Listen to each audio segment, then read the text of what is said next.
It is my honor to be the discussant for the Isang Bagsak panel that has both our Black and Pinay kapwa.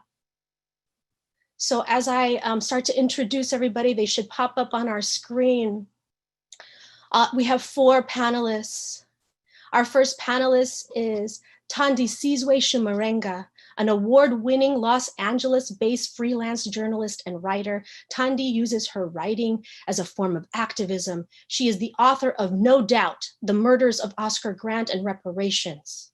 Not Yet, A Case for Reparations and Why We Must Wait. We also have with us Dr. David Stovall. Happy birthday yesterday on Juneteenth. He's a professor of Black Studies and Criminology, Law and Justice at the University of Illinois at Chicago. He works with young people, families, educators, and community members on ending the school PRISM nexus. We also have Dr. Cheryl Matias, a full professor and director of secondary education at the University of Kentucky. She is a mother scholar of 3, and she wrote the books Feeling White and Surviving Becky's.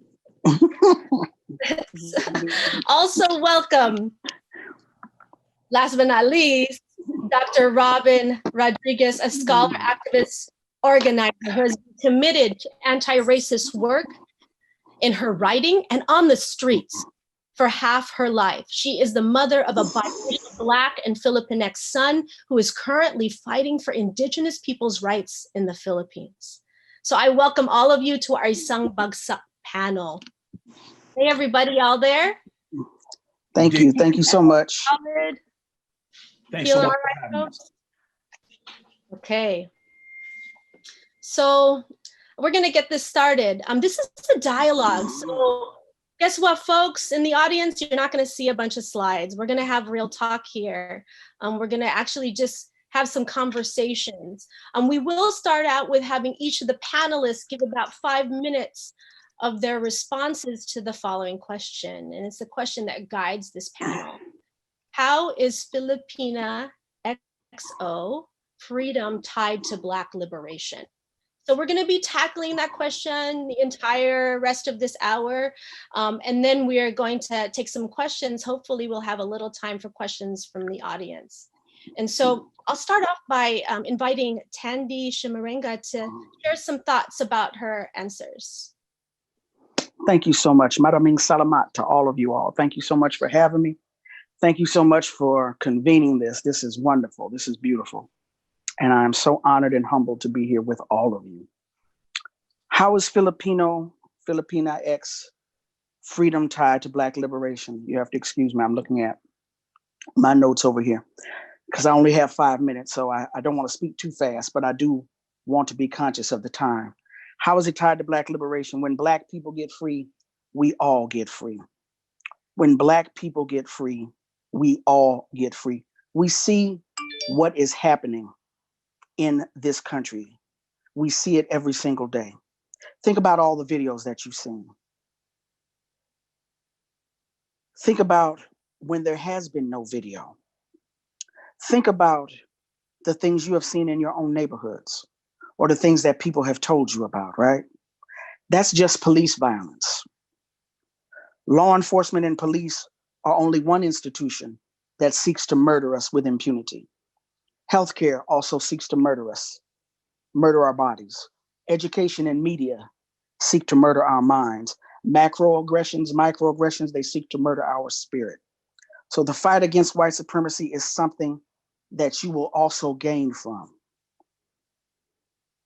Anti-Blackness, not just racism, not just white supremacy, but the disgust and disdain for Black people.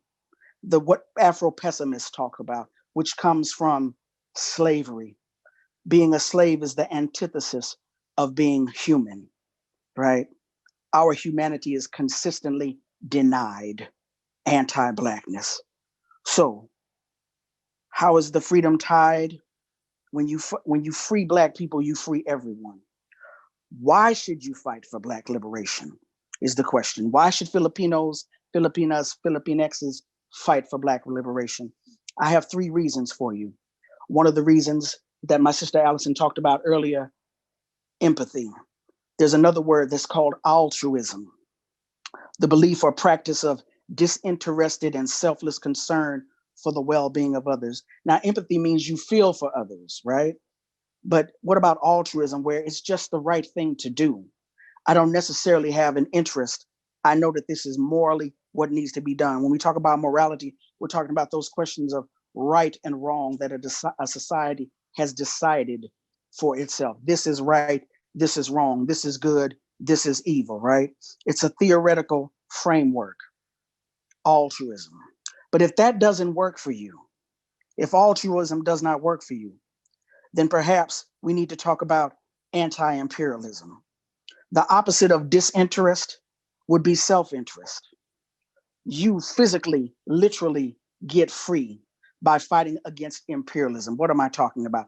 I'm talking about the imperialism of the United States of America over the Philippines, an imperialism that took shape in the late 1800s, early 1900s, the 1899 war that ended between Spain and the Philippines, and then the United States took over. Spain and the United States are having a discussion and leaving out the Philippine people. The Philippine people said, I'm sorry, we don't want you up in here neither. We're going to fight against you to be free. And so the United States of America, which just 30 years before allowed Black troops to fight in the Civil War, they send those troops over to the Philippines.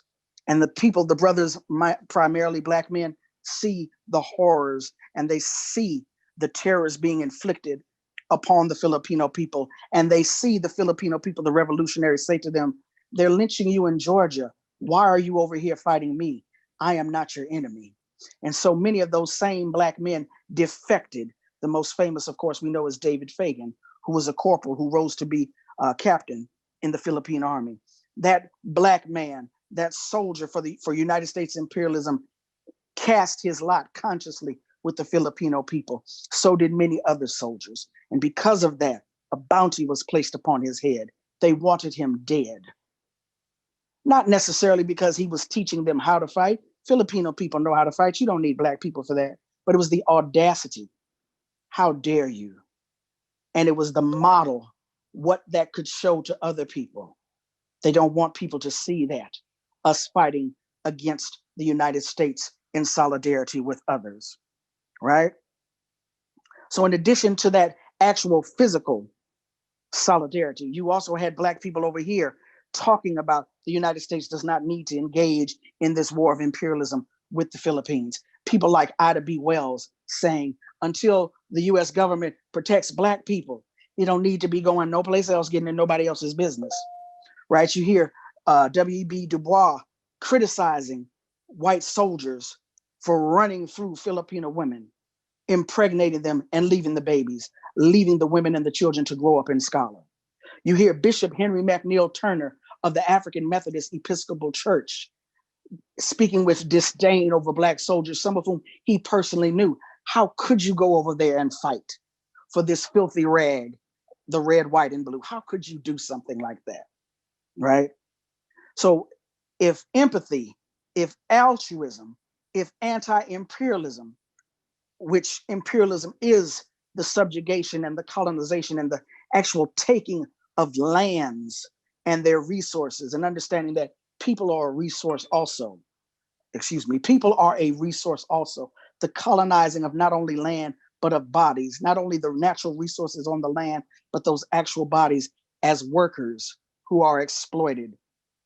If the fight against that form of imperialism, anti-imperialism, if anti-imperialism doesn't work for you, if altruism, if empathy does not work for you as a reason to fight for Black liberation, then I have one last one for you, and that would be, help me out with the pronunciation. Is it Aetas or the Etas, Aetas, First People of the Philippines, also known as Negritos. You all are familiar with who the Aetas are? You're familiar with who those people are? Then I don't need to say any more in terms of a reason to fight for Black liberation. Thank you so much for your time.